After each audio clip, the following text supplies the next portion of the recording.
Hello there, this is GWorks again with a video about concepts. This time I want to talk about steering mechanisms. In front of here you see a little machine which should be which should look like a forklift truck. They're featured for, or they're known for the big wheels in the front and small in the back. Not always, but this time it does. It has a nice look to it. In the company where I work, I see a lot of driving around, and that gave me the inspiration to try and recreate it. It's a pretty small scale, as you can see, and it has a fairly decent steering lock, which is very useful when driving a forklift truck. Here I try to have some decoration, some nice style going on with the black connectors and the black green connectors and the ball joint connections. But let me take this off for a moment so I can show you better the mechanism, how it works. As you can see here,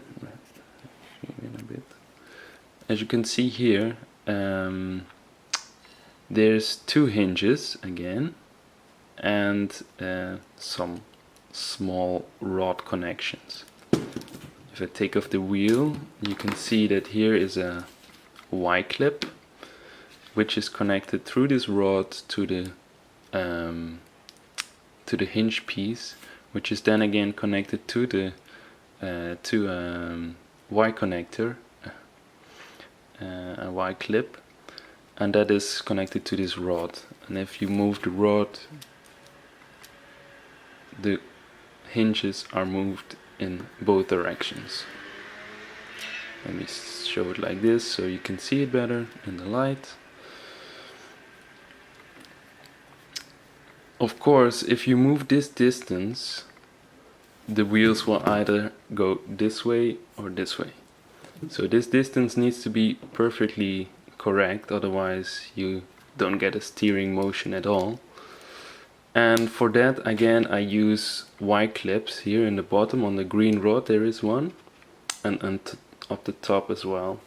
And this allows me to move this piece, the rotating piece, in the exact position where the wheels are in the middle if they are straight. So that they're not in the wrong direction. That's all for the forklift truck. I want to continue with some other things. I'll shortly go into this one.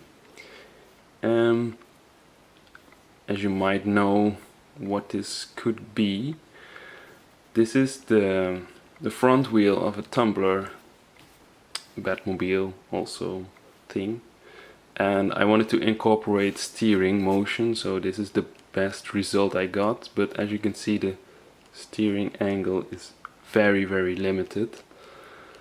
Of course, it's a big vehicle, so a big turning radius, you might say, but okay, I don't think it's enough, and I want to improve it still. I don't know if I can, but perhaps I'll come up with something better in the future. Also, if you can see, the caster angle, that is the angle in which the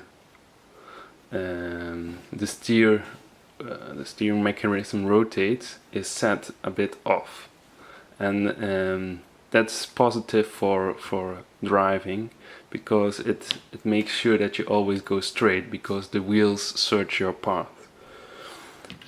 So that's a nice feature. It's very simple, it's very basic. Now I want to go to a bit more complex features, because I wanted to make something more off-road, and I wanted to go high up from the ground. So you have these wheels, which are very nice, of course, the standard wheels, the standard rims. I took them out and I attached the newer one, which I think look prettier. You can add 2 rubber tires on it, and it looks really good. But the problem with this is that you have your pivot point here, and that makes the wheel go like this, or even further away here, and the wheel will go like this, and you don't want it. The best option would be if your pivot point is exactly in the middle, because then you have the least friction here in the ground. So I've been wondering, I've been thinking about systems how to do it, and this is the first thing I came up. It's really overcomplicated actually. So after this video I will break it down. Of course, here's the Y clip again, and 3 other Y clips. If you have Y clips left and you want to donate them to me, I'll happily receive them. The Y clip goes in the wheel and it attaches like this. It can be strong, of course. I mean, it's pretty wobbly.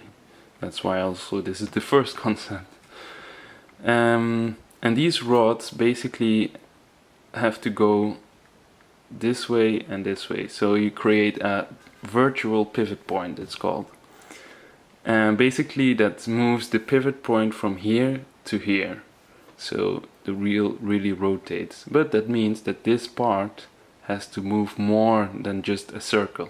So if the thing is here, as you can see, the wheel really moves and it really rolls already.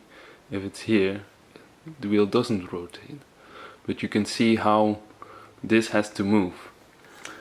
Now, I didn't find a solution with this option, but I did find it with another, which is over here. As you can see, I developed it a little more. Again, this here is where you attach the wheel. There's a connector, a clip. It really attaches firmly to the wheel. And you have this still the high ground spacing, but as you can see, the wheel is much more rotating around the center rather than here. But there is a problem, of course, and I can show you this first. If you move this, nah, the wheel doesn't rotate anymore. If you move them closer, you can change the angle or where it steers. If you move it too close, nothing happens. Like it moves parallel. So this is about right. But then you need to make a connection here. You need to make it symmetrical, and then you need to steer this, and that's the most difficult part in NEX, because everything is based on rods and things, and that's very difficult. I always end up getting stuck in that. So also in this one I didn't succeed, and also this was too complicated. So I thought, do I really need this? Do I really need the rim? And the answer turned out to be no. Because NEX, again, has Y clips, and this is the best thing I've come up with so far. It's still fragile, as you can see, but it has the perfect pivot point. And again, you can adjust it with this bar mechanism. So if I turn it here, you can see the pivot point is inside the wheel. And I did that by getting rid of the wheels, of the rims. So if I take off the wheels there, these are the rims, by the way. It's basically a white connector with 4 Y clips and white rods on the end. That's it. I think they look pretty decent, pretty weird. I like it. And here's the mechanism itself. It's pretty simple. And here, wait, and here you can show. I can show you. Let's zoom out a bit. That way. and this is supposed to be a gear rack or something, but alas, NEX doesn't have gear racks. They really should. But I guess they're more into building structures and stuff like that. Well, I'm not. And I want to show it's possible in a very complicated way. So as you can see here, the motion is limited, but because you have such big wheels, it's still a decent range of movement. So if I attach one wheel, oh, yeah, that happens. I mean, it's a concept. It's allowed to break. You still have, what is it, 30 degrees of motion? That's not too bad for a big car, because it's going to be a big car, obviously. And again, if I remove this, and now it gets interesting, because I already have been thinking about this. Why do I use these? Because they hold the best. They are the strongest connection. Now, if I push this rod forward, you can see the axis will be moving. If I put it backwards, they also move, but like symmetrically. And I've been thinking of making I think it's called a Jeep something, and it has this feature where you can move the axle and it can rotate around its own like its own center of rotation. So it doesn't make a circle, it really stays on the spot and rotates around itself. And I've been thinking of implementing this by extending this rod, and so that the wheels are turned like 45 degrees like this, and then it can rotate around itself. But it's just a thing.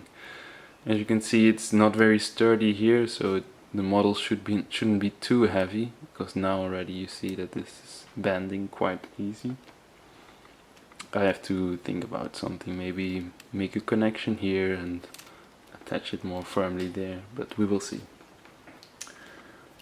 Then also I've been thinking about